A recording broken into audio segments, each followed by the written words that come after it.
We're delighted to have our sabbatical visitor, Jenna Nobles, here bringing to you a seminar. Before I introduce her, we have a couple of announcements. We're going to have PA practice talks in this room. Yes, tomorrow, in this room on Friday at 10 a.m. Starting at 10 a.m. If you have talks you want to, we can always start earlier. You know, you may be seeing a small crowd, but we can start earlier. So let Michelle know if you have talks that you want to fit in. And then Dennis has a wonderful announcement. Yeah, Stephen is not here, but I just wanted to say our second year student, Stephen, was recently awarded a Ford Foundation pre-doctoral fellowship. And I think they got something like 2,000 applications, 90 people were awarded, and he was ranked #1. So, wow. So congratulations to Stephen. Okay, and now I get to introduce Jenna. Jenna is a professor of sociology at the University of Wisconsin. There she's head of the Pop Center. Her research interests are very broad. She's done a lot of important work in migration, a lot of important work in fertility, and a lot of important work in infant health and also kind of the months leading up to birth, prenatal things. So she was a visitor last time. She also came for her last sabbatical here about 8 years ago. 8 years ago. And so it's just wonderful to have you as such a friend and partner of the department. We're really excited to have you. You're a product of UCLA. Yes. So she's a graduate at UCLA. And last time she was here, I think the year after, you got like an early career award. So now we're going to wait to see what happens next year after your exposure to Berkeley here. So we're really looking forward to the talk. You know our drill. We're going to, you want us to interrupt? Yes. Okay. Yep. I'm going to cover a wide range of things today. And so just stop me at any point and I'll keep us going and we can get through as much of this as we want to. And I sit right over there for whatever's left, right? Okay. So thank you to Josh. Thank you to this group. I've really enjoyed my year here. And there's a lot more that could be said about that. But today I want to talk about a line of work that I've been working on in bits and pieces for years now. So I do a lot of work on migration and a fair amount of work on fertility. And this is, for lack of a better term, what I call prenatal demography. And if you leave with a couple of ideas, the first is that many interesting aspects of how human populations are created happen before birth. And the second is that the impact of that process should be of broad interest to social scientists. And not limited specifically to people who work in demography specifically. And the reason is that when we study groups of people, the groups of people that we are studying, when we study stratification processes, for example, are always changing. And that's because people are flowing in and out of populations minute to minute. And that is one of many important contributions that a demographic perspective brings to the social sciences. And we have decades and decades of research on the processes by which this happens, right? Survival to old age, partnership, differential fertility across groups. And my argument today is that there is an important process that happens in the prenatal period that we've really not studied it because it's very, very difficult to measure, and that getting it right should be of broad interest to people and not just those who really enjoy mathematical forms of demography. Right? Okay, so I'm going to make this argument with a bunch of pieces. Before I get started, I want to really quickly note that there are a lot of people involved in the various parts of this research. So this is the team I've built over the years. Omar Hamoudi's name is in bold because he was my office mate in grad school. And the seeds of this research started in an argument after a seminar just like this. 10 years later, we found each other and decided to pursue this empirically. And so this is to say that for those of you who are sharing an office with several people, these could be the future decade of your work, right? And so these are colleagues in reproductive epidemiology, reproductive endocrinology, computer science, engineering, economics, and bioethics.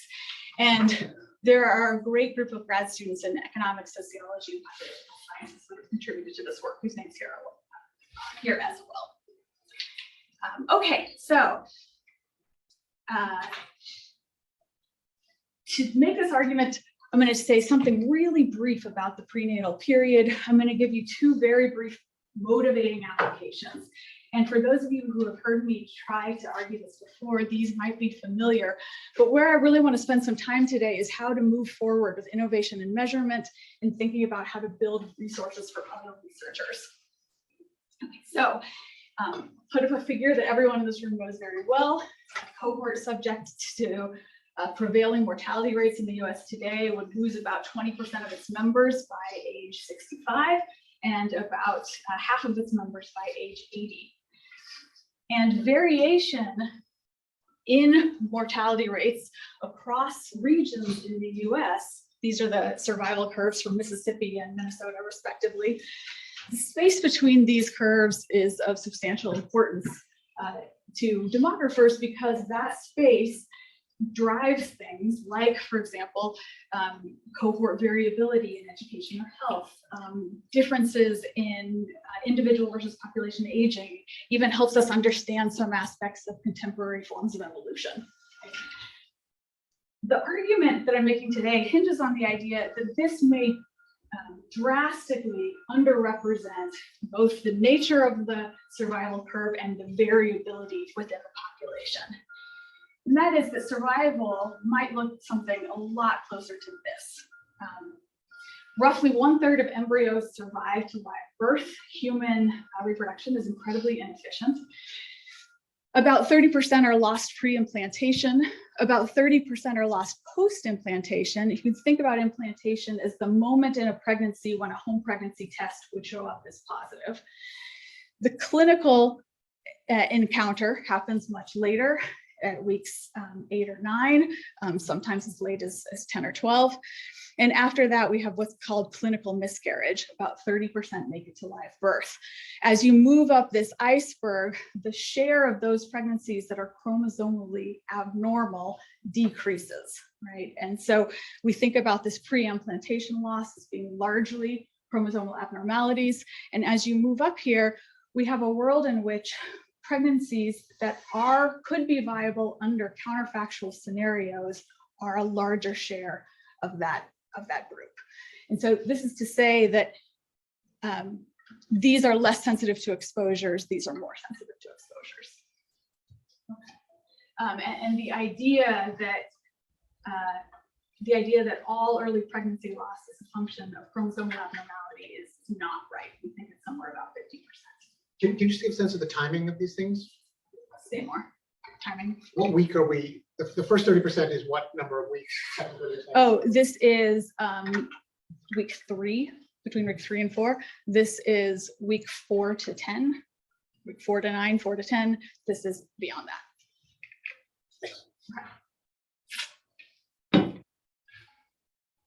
Okay, this is incredibly difficult to study. 85% of pregnancy loss happens before interaction with a clinical provider.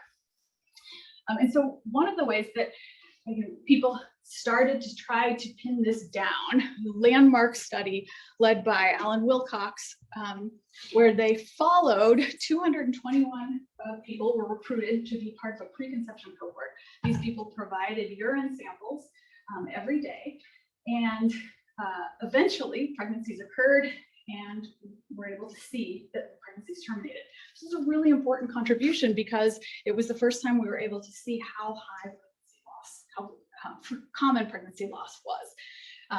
And you can see, I think they ran this study in '82. It took about 5-6 years to analyze all of those samples. Okay, what's also really important for this argument is not just that pregnancy loss is common, it's that pregnancy loss is non-random, both on maternal health and on pregnancy health. And so you can think about 2 selection processes coming into play: who's having those kids and which kids who's having those offspring and which offspring are making it to become live births. Okay. And if those things, if the evidence we have on those things is extended or scaled to populations, then it's possible that what survival variability looks like in human populations is a lot closer to this. And so a lot of the work that I've spent time over the last few years investigating asks what happens to common questions in social sciences when we move from a world that is organized like this to one that is organized like this. And the implications are many. Here are just a few examples.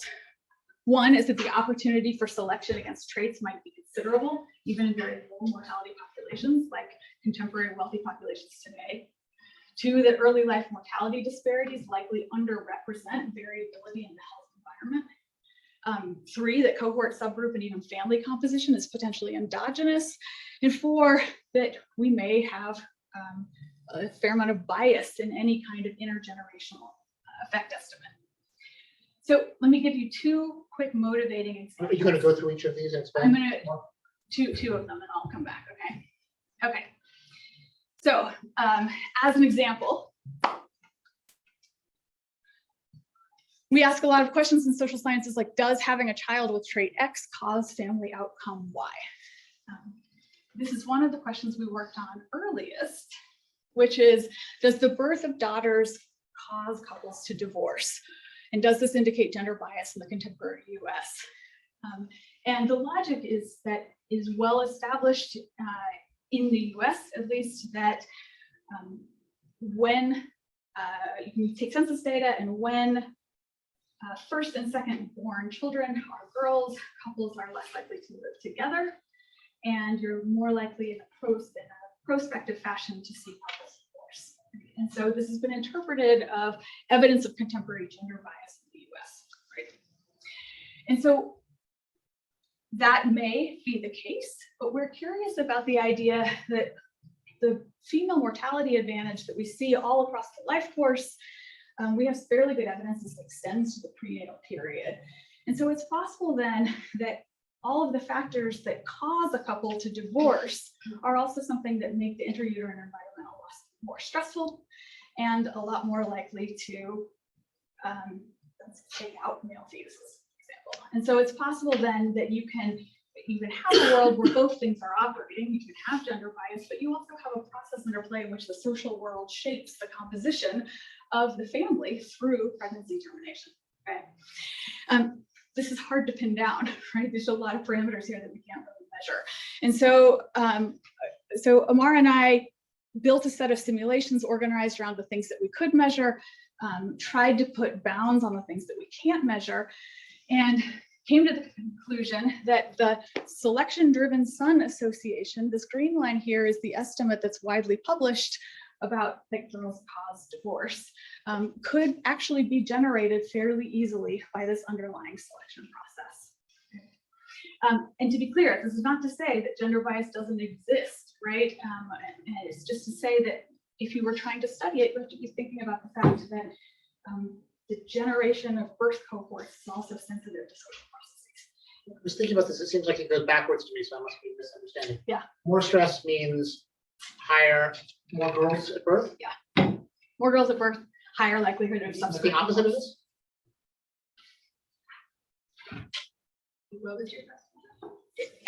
You're trying to interpret these numbers. No, I'm just thinking, so if there are more girls, you should have more divorce, but isn't the finding the opposite? No, Well, the finding is that the more girls. yeah, and so this is interpreted in a lot of ways. Dads don't want to stay. It's hard on the couple, etc. Okay. I was going to say that we got some pushback when this first came out, and that was interesting because, like everything we write, this is actually not a new idea at all. And of course, it was written 100 years earlier in the AJS. Okay. The second example, bias estimation of intergenerational effects. So we ask a lot of questions that think about how, for example, exposures early in life shape the health of individuals and cohorts.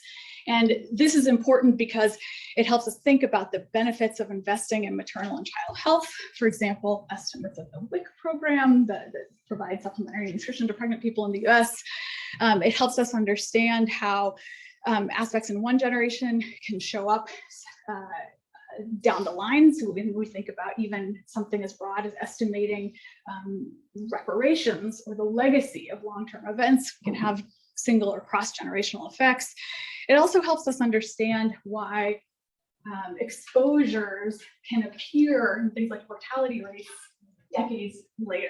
So thinking about the timing of exposure and outcome is something that hinges on understanding these sets of processes. Okay, so many of you, I think, are very familiar with basic scarring selection models. And if you, a very stylized version of this is imagine a world in which this is a health endowment at conception. This is the level of health needed to survive. Let's say you invest in a program like WIC that improves nutrition and reduces, provides support for maternal chronic conditions, and this increases the health of the cohort. You know, this is the effect you're trying to estimate, but what you've done is you've also provided an opportunity for more frail pregnancies to survive. You can look at these two distributions and they could have similar means, and you might conclude that the program you designed to invest in the health of pregnant people was not effective, right? When in fact it's both improved the health of the cohort and increased survival. Okay, so very stylized example. To study something like this, you can write down models and try to bound the space around the parameters that you don't see. And this is something that Amara and I have tried to do. And again, this is a useful undertaking, but you run into the situation where the parameter space that you're working within is so broad because there's so few pieces of evidence we have to put bounds on it. And so even partial identification is really difficult, okay? Even when you write down a fairly structured model of how health is produced in cohorts. Okay, so given that then, we've been trying to think, we've spent the last few years trying to think about how to better incorporate what you might call prenatal demography into the social sciences. And there are several ways you might pursue this. One, you could draw on tools and econometrics designed to study treatment effects with attrition. This requires some assumptions about starting distributions, and it's best if you can see them. It's harder if you cannot. You can characterize differential pregnancy loss associated with exposures of interest and come up with, you know, partial identification using bounding. But as I said, that state space you're working within is so large. Or we can try to make headway on measurement. And that is what we have spent the last couple of years trying to do.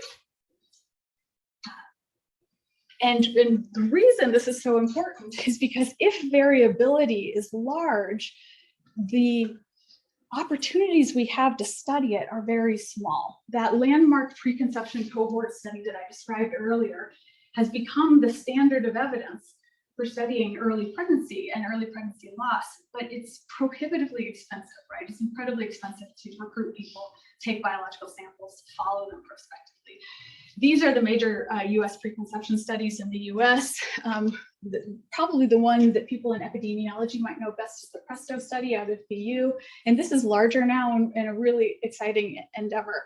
And so as we're trying to think of scaling up to populations, you can see how recruitment in small areas becomes really difficult to work with. And capturing the variability that we think of as relevant in the US is hard to do.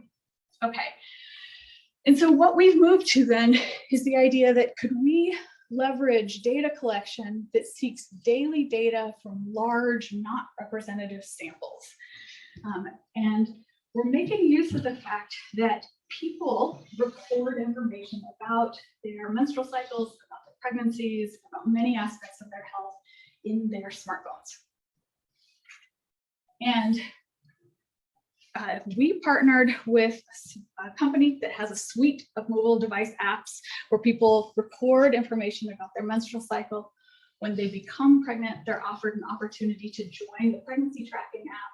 If the pregnancy terminates, they move back to the menstrual cycle tracking app, right? And this has many of the things that we need, right? Residential, we know information about location, about menstrual periods, about intercourse, about contraception, about ovulation, and about pregnancy. And I chose this screenshot because it's a nice, really controversial demographic fact that they offer the user. Okay. Now, I want to note right off the bat that there are many red flags that should be popping up about what you can get from data like this, the back end of an app company that's designed to be a commercial product for the public, right? And what I'd argue is that part of our task here is to try to extract signal from noise, noting that this isn't the ideal study design, right? In an ideal world, if we're able to do this, you'd do something like try to connect this to a population cohort study, right? If you can demonstrate that this is useful. So I'll say that by no means are we thinking about this as a solution. It's more like the counterfactuals that we know nothing at all, okay? So as you might know, there are many menstrual cycle tracking apps out there. I think it's less controversial now to argue that people use these. So I might say something about this later, but I recently fielded a large national study, and 61% of people who currently menstruate have tracked their periods in their phone. 95% of reproductive age people in the US, only 4% have smartphones. And so there is the most disadvantaged group of people are absolutely not in this sample. And we'll come back to that idea. Michelle. Was there a dip in the use of these after DOPS? Yeah, great question. So many of you may or may not be familiar with the fact that about a year ago, as the DOPS decision was approaching, a lot of concern about data privacy and the idea that menstrual cycle tracking could be used to provide information about pregnancies and electively terminated pregnancies. And so like the memes that went through the social media world were really about deleting your menstrual cycle tracking app. I talked to a bunch of data privacy experts out there. I'm just curious about this. As it turns out, this is kind of an aside. Somewhere. This is kind of an aside, but there are other things on your phone that are much more consequential. And okay, so that B, we actually can do a very good job of predicting unreported pregnancies from people's menstrual cycles, and like very good job. And so in light of that, that could be concerning, but it's entirely probabilistic, right? And so apparently that really reduces. So we asked people in this national survey if they were more or less likely to track their cycles in the wake of this decision. And it was interesting that the distribution is really binodal. So a lot of people said much less likely to give Ron DeSantis my menstrual cycle information. And then people said, no, I track my period now because I have to learn about it. How do they make money? Okay, great question. The question is, how do they make money? Two ways. One is that you have a feed in your app that has advertisements depending on how you're using the app. So if you're trying to get pregnant, has information about that and products. If you're not, has information about that and products, but also through partnerships with insurance companies. So you can say more about that. Okay. That are selling insurance, or that are selling the profiles of people? No, sorry. It's not about data. It's about, so this particular suite of apps has what's called a direct consumer product, which is this. You just download it, it's free, you use it however you want it. They also partner with insurance groups to provide support for people who are navigating any kind of reproductive health issue, with the goal of we're going to improve the health of your insured people, et cetera, et cetera. Okay. But just to be but nobody pays to use the app, and it's free to download. No private individual. Yeah. Okay. Great question. Okay. There are many apps. I picked this one after downloading many of them, started to use them, because there was great, has the relevant information, low burden to ask about things like sex. Lots of questions that are survey style questions about individuals, provide rich information to characterize people. The users are diverse in many ways. Here's the distribution across income categories. Here's the distribution across places in the US. And it follows many of the same population centers, but coverage in non-metro areas as well. And it also tells people that their data are being used to study fertility and fecundity. Okay. Sorry, one last. Do you know like market share for this app as opposed to? Yeah, so in this study, we asked people which apps they had used, and I might mess this up. Okay, so I mean, it's okay. It's more than 5% and less than 12%. Okay, yeah. And one way to think about it is that people use these for a lot of different reasons, right? People use these to get pregnant, to not get pregnant. People use these to monitor symptoms. People just use these to know when their period is coming, right? And this app, I think the most relevant question is that this app is disparately used by people who are trying to conceive. And so it's useful for generating a preconception cohort. Okay. Most importantly for us is that we can learn about people's experiences without a direct miscarriage report. And so people can report a positive home pregnancy test, and then we can see their menstrual cycle resuming a few weeks to a few months later. And when we do that, so now let me talk about a bunch of issues that you may be thinking about or worried about.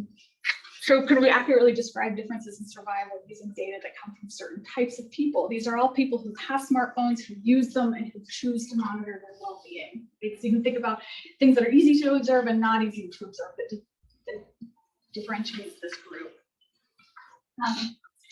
We've done a lot of work to try to predict missing data, as all of you here know about machine learning. Yeah, this is useful marginally, right? We have tried to do a lot of work on post-stratification weights. And one of the most important pieces of information in the data is people's location, because location in the US at least captures substantial socioeconomic and health variation, right? And so that is a piece of information that's not sparse in data. We know what one is. And from that, it's possible to generate post-stratification weights that make the areas that people live in look closer to the distribution across areas in the US.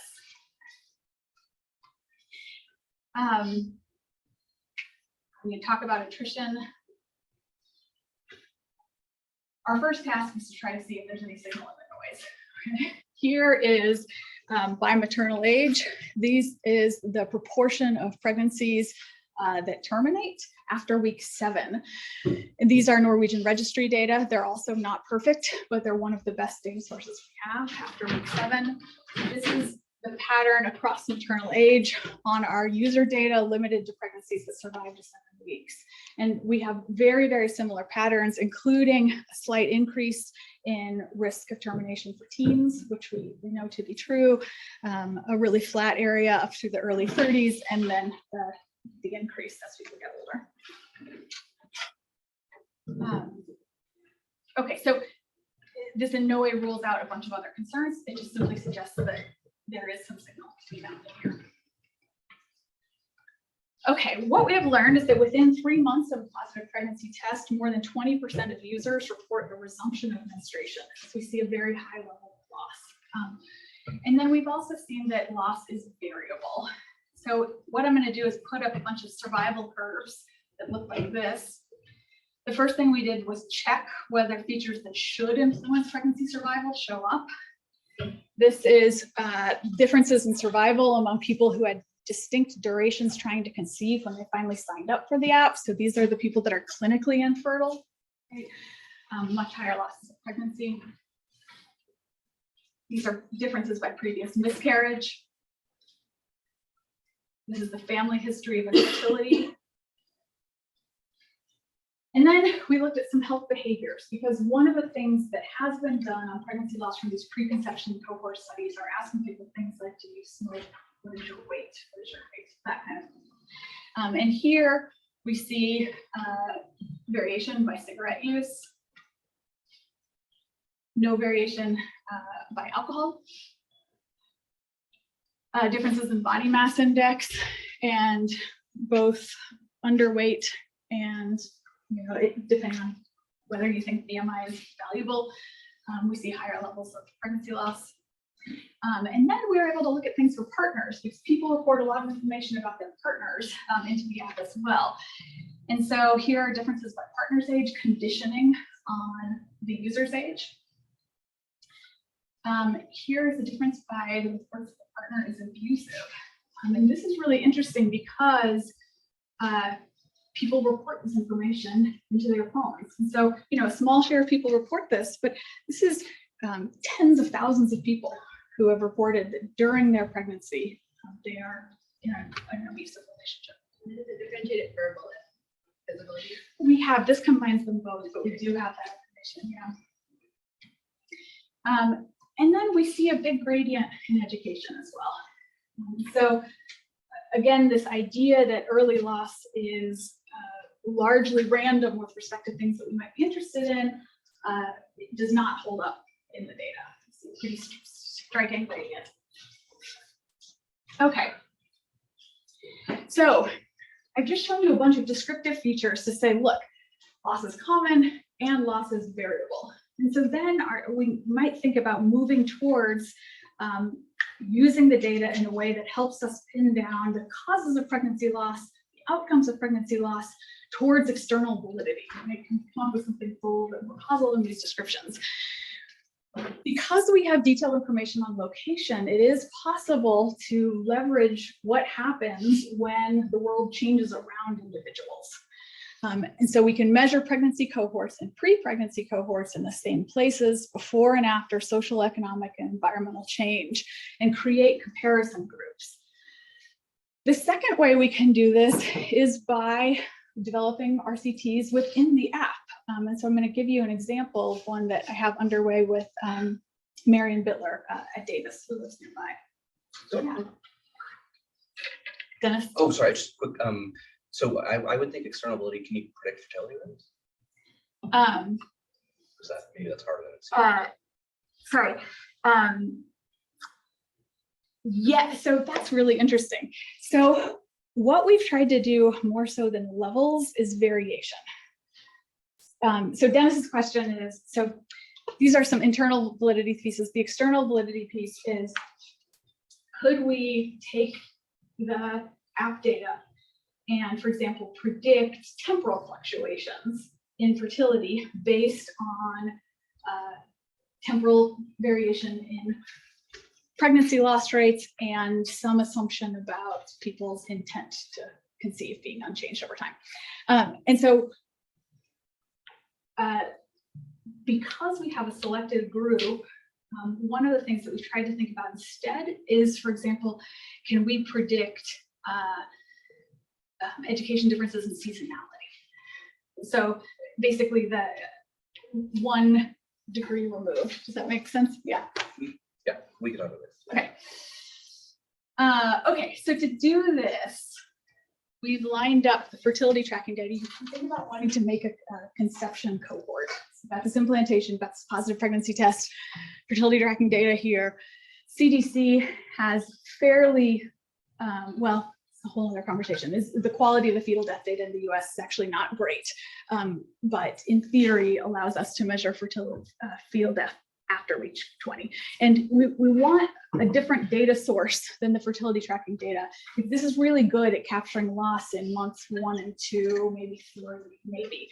But it's, you can think about people's resumption of menstrual cycles or intra-pregnancy bleeding becomes a little bit more complicated to use as a signal the farther into gestation you get. So,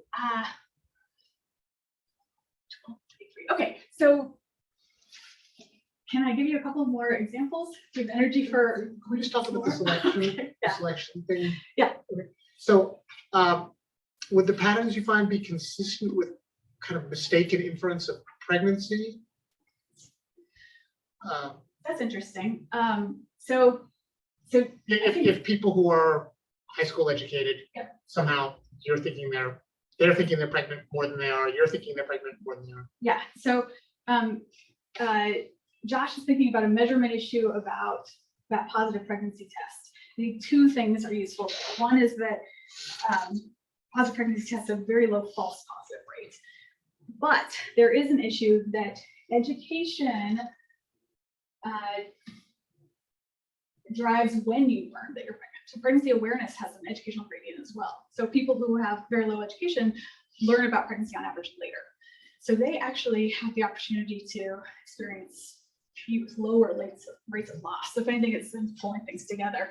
But it's that specific issue is something we've had to do some simulation around, which is you learn a week or two later on average how many terminations did we miss.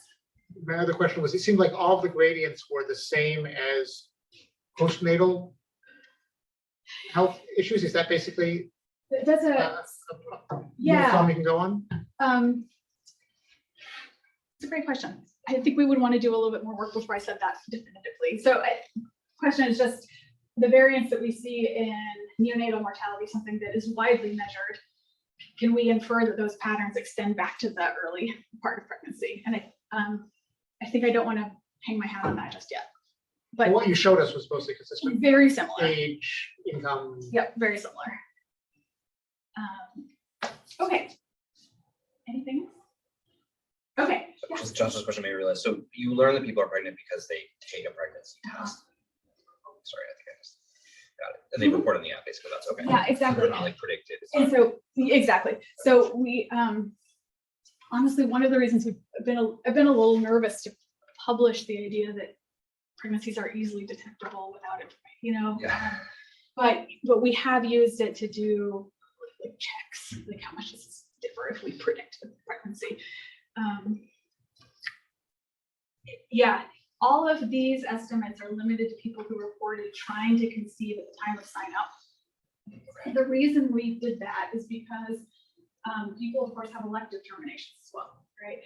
And but data from Guttmacher indicate that the share of abortions that started out as intended pregnancies is very small, it's less than 3%. And so even though there is a gradient in that share, it's not large enough to do much to these estimates if you simulate those missings.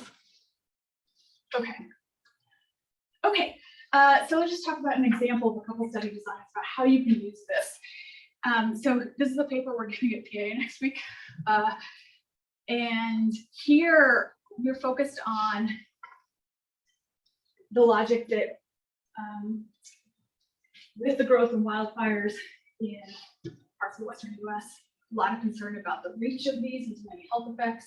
We have a lot of evidence now that fire exposure is deleterious, air pollution generally is deleterious to birth outcomes. And so one of the things you might ask is how much are those effects misestimated by the fact that the same biological pathways by which particulate matter affects gestational outcomes are similar to those pathways by which pregnancy survival is affected, right? Inflammation and endocrine disruption.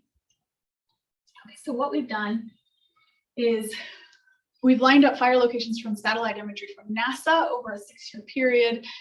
We temporally overlaid wind speed and direction. And with EPA data on particulate matter, we're able to demonstrate that communities with upwind fires sustain significant reductions in air quality relative to those same locations, for example, 2 weeks earlier, right? And that it's distinct from the effects of fires that are largely downwind. And so this is a study design that's now been used in many cases to help understand the health effects, but you're trying to leverage the fact that wildfire and smoke plumes are very large. I don't need to tell you this. They reach into communities that are very far away. They impact people's health. And so we're doing that here, but what we've been able to do is line up these conception cohorts so that we see for the same conception cohort, we see the probability of pregnancy loss, and then we see the outcomes of the pregnancies that survive. And we've done that by lining up these conception cohorts from the app data and the pregnancy outcomes or the birth outcomes, preterm birth, birth weight from the administrative data in California. And we find that fire exposure in gestation week 6 through 9 substantially increases pregnancy loss. It's an 8.5 percentage point effect. It's about 25% increase. That's an enormous increase, but at the same time, this is the exposure of interest is 1 standard deviation increase in fire exposure. This is large. Right? What we're able to do then is think about, okay, so now we actually have an estimate of how many missing pregnancies there are by time and place as a function of adverse fire exposure. We can build those pregnancies back into the data and assign them birth outcomes with a range. So this is these pregnancies are if the proclivity to the likelihood of not surviving is not at all associated with the likelihood of birth outcomes. This is if only the weakest pregnancies are those that disparately terminate in the presence of adverse health effects. Basically have a situation where the 3 percentage point increase in preterm birth that is associated with the fire exposure could be as large as 3 times large. It's a fairly large effect here, but the point is more that when you study these things in process, we have an opportunity to think about what the spillover effects of adverse environmental exposures are. Okay. Another quick example is the WIC program. I think everyone in here knows what the WIC program is, supplementary nutrition for people in pregnancy. It's also something that provides people if you have prenatal hypertension, diabetes, something that provides management of chronic conditions. Half of pregnant people in the US are eligible. Half of eligible people seek those services. So it's substantially under-enrolled.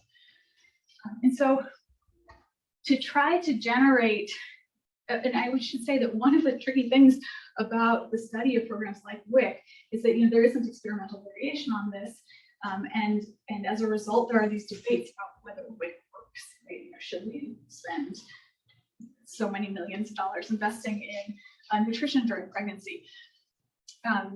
So one of the things that we did is we ran an experiment in the app where we gave people help signing up for WIC through information and links to sign up during COVID. That clinic visit was removed as a requirement, and so it was much easier to get enrolled. And then we follow them forward. And so the goal is if the experimental arm increases sign up, you potentially have some variation on which to then estimate the impact on pregnancy outcomes, both through survival and through birth outcomes themselves. And so to date, this is ongoing, this is still in the field. I'm a little nervous, but okay, 40% of the control group enrolled themselves, 46% of the treatment group. This is the outsize of the effect we thought we might see. So if that holds over the next few months, I'll actually be pretty surprised. But among those not enrolled, 26% extremely likely versus 34% of treatment, and the treatment group is better able to correctly identify what WIC provides. So it looks like we've got some variation in there created by this through the app. But the logic here then is that we have an opportunity to both study pregnancy loss and birth outcomes in the same sample as a function of this nudge, and with that information, generate an estimate of the value of investing in a program that provides nutrition and healthcare for pregnant people below 185% of the poverty line in the US. So the nudge is giving you the 6% extra? Yes, that's the logic. Okay, final argument, I'm going to stop talking, is that part of the point of doing all of this is to try to build a resource for other researchers. And so to Josh's point earlier, neonatal mortality, or at least infant mortality, is available for many societies, not all, but for many. And if we're able to index some of the variability from that early life mortality that is well widely available to trends earlier in the pregnancy period, we can provide a resource that people can use that's better than just simply ignoring prenatal mortality altogether. And so, in the path of trying to do this, the logic is can you, think of these as the NQX columns from life tables. Can you here's this variability in infant mortality, here's stillbirth, and here's the very early part of pregnancy. And so if there's characteristic shapes to these, can we get from this function to this in a way that's predictable for other researchers to use? There's tremendous more to do here. So I present this with caution, but the logic is where we're trying to go. And this has many potential uses across the social sciences. As a really quick example of something that we decided to work on 3 weeks ago is that something simple that you could estimate by having a life table like this. For those of you who are at Caitlin Meyer's talk, you heard her discussion of restrictions around mifepristone.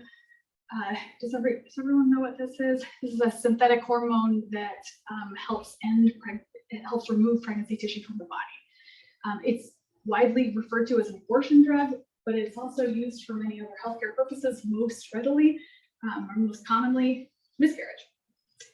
And so we can provide some of the first estimates of how many people would benefit from the safest and most effective form of medical miscarriage management. And we do this by state.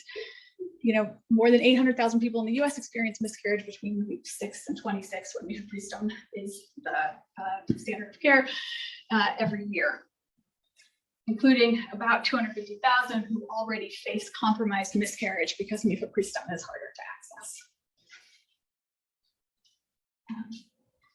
Okay.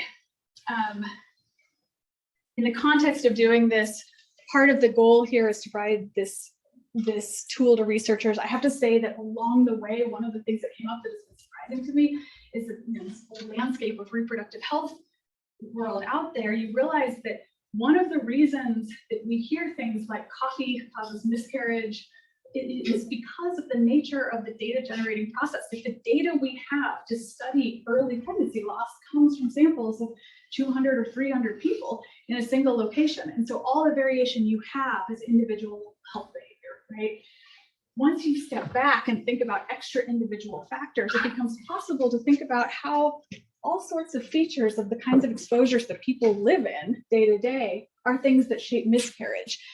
So when you have legislation like that, as proposed recently in Georgia, where there's miscarriage investigation, for example, part of that is based on the scientific evidence that miscarriage is associated with individual health behaviors. So I think there's an opportunity here for us to expand outward and think about extra individual factors as relevant to what happens to pregnant people's bodies. Okay, sidebar. And I will wrap up and say, so our hope then is that these estimates could be incorporated into social science research.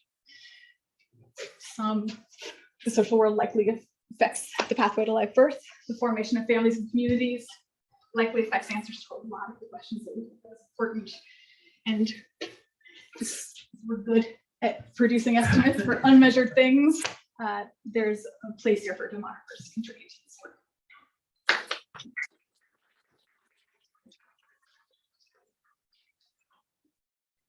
Great, Jenna, fantastic. Finishing by your own timekeeping with 2 minutes to go. So plenty of time for questions. Let's start with questions in the room. I know, Ron, I'm going to call on you to ask your question in a minute. But, Will?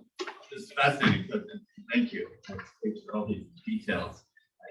I want to come back to the example that you were talking about early on around child gender shocks and marital disruption. Yeah. We're trying to do all sorts of simulations, bounding, and you can't do it. So we wanted to actually get some measurement. Yeah. So what have you been able to learn so far? What are the prospects for using information about individuals to understand the size of these social gradients in gender shocks? Yes. So for example, the IPV data, to what extent are you seeing the differentials in interpartner violence leading to differentials in child gender of the live births.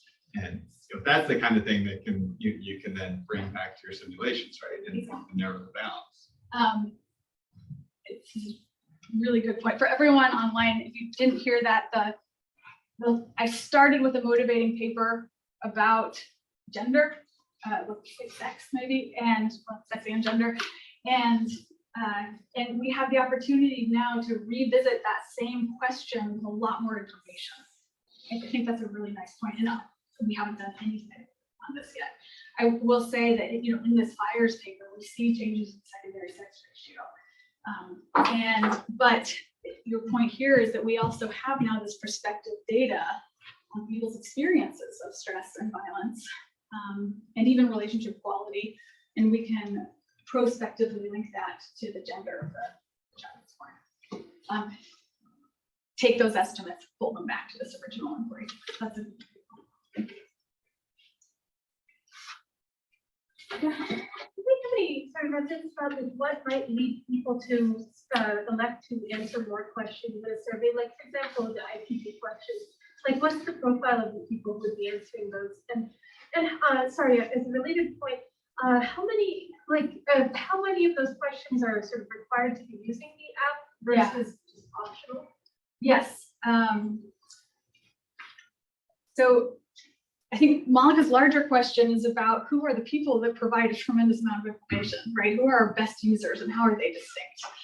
Because those are really motivated people, right? These are people that are really trying to get pregnant. Maybe their fecundity is different. So I will say that the way we're trying to learn that is 2 months ago, we fielded a national survey, and we then recruited people and are paying them to download and use the app, so that we have an opportunity to compare organic users and basically nudged users. We can do things like ask, how are they different on observable characteristics?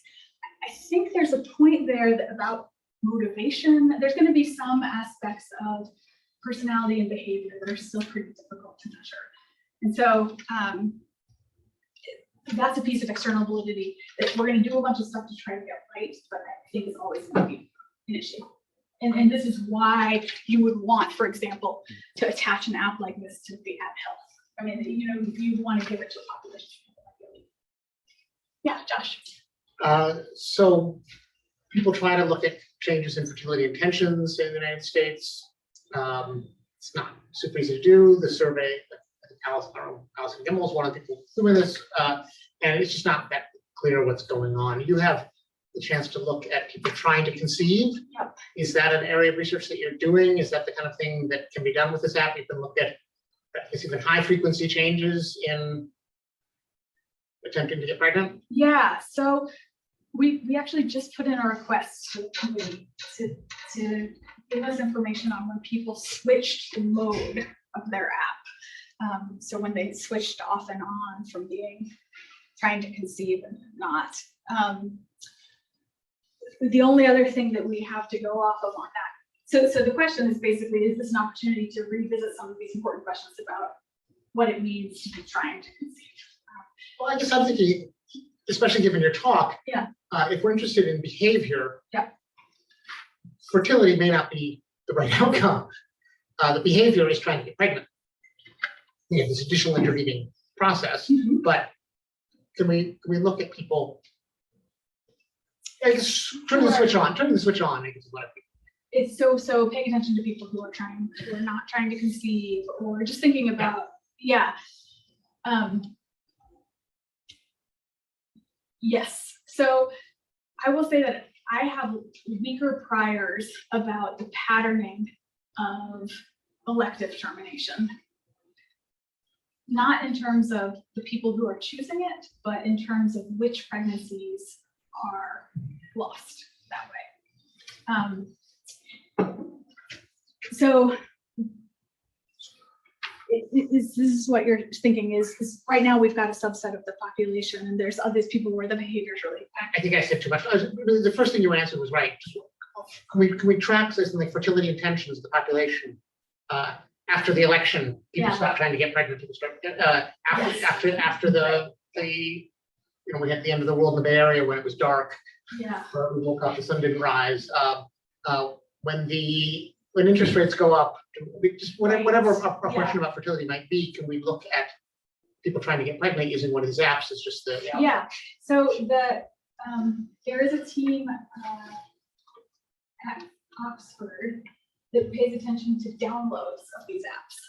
And so the timing of people, so. Can't we just use your data and your thing about switching on? I'm switching. Yeah, I know, I'm trying to You're give you not a better, saying more that- complete answer, Okay. which is that the way you'd want to do it is not use just this one app, right? The way you'd want to do it is pay attention to when people like are trying to start conceiving or not. But yeah, that's exactly right, which is, this is an unusual window into people's pathway to live birth, and which for many of these people is very long.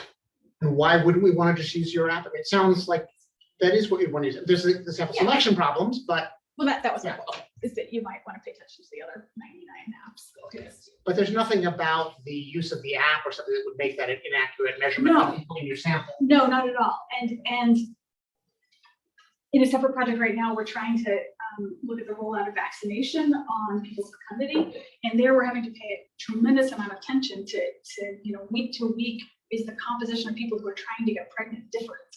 And it's very much an answer to your question, which is that that's going to be sensitive to all of these kinds of things. Certainly after Dobbs, we would have expected the change.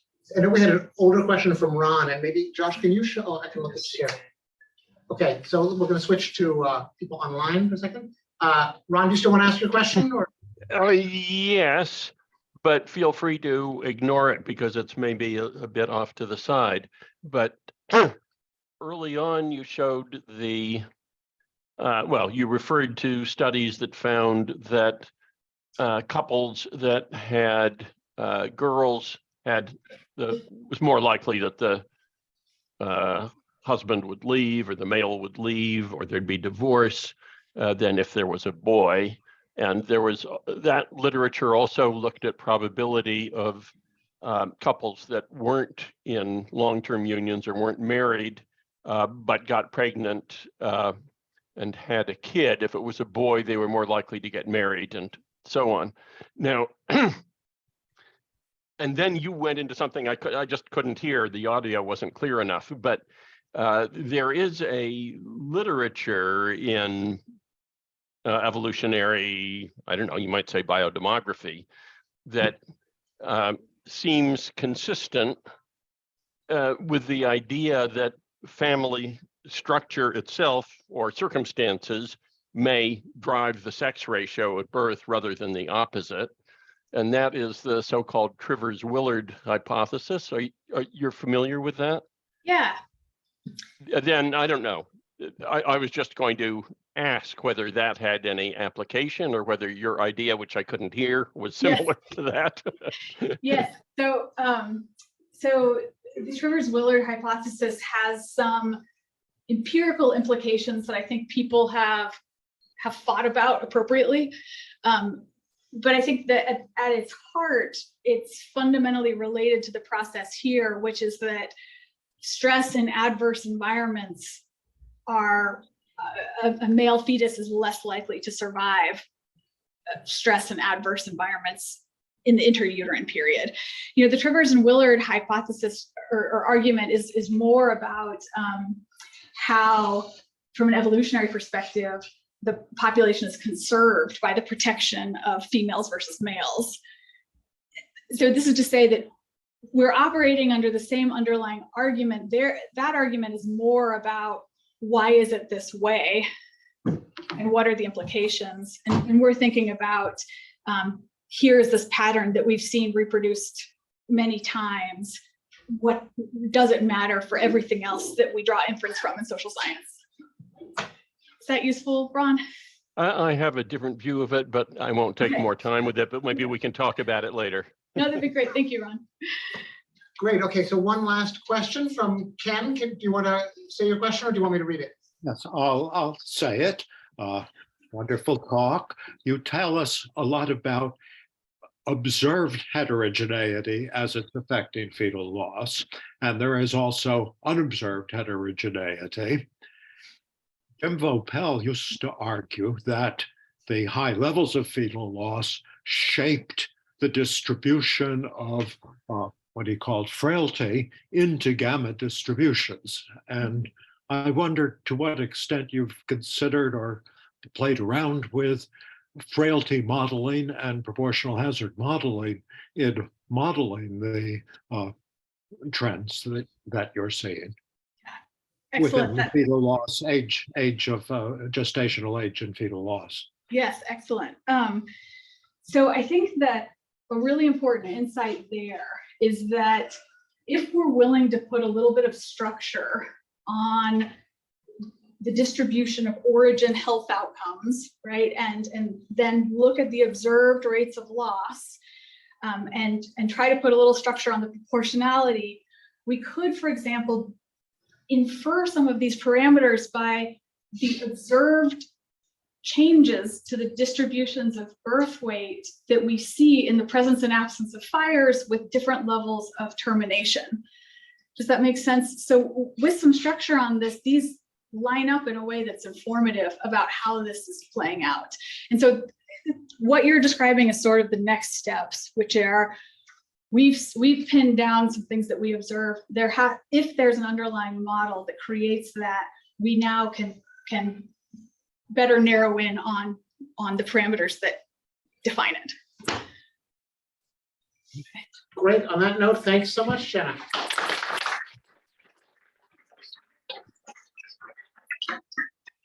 Those of you who ordered lunch, lunch is here. You're welcome to stay. There might be an extra salad or something.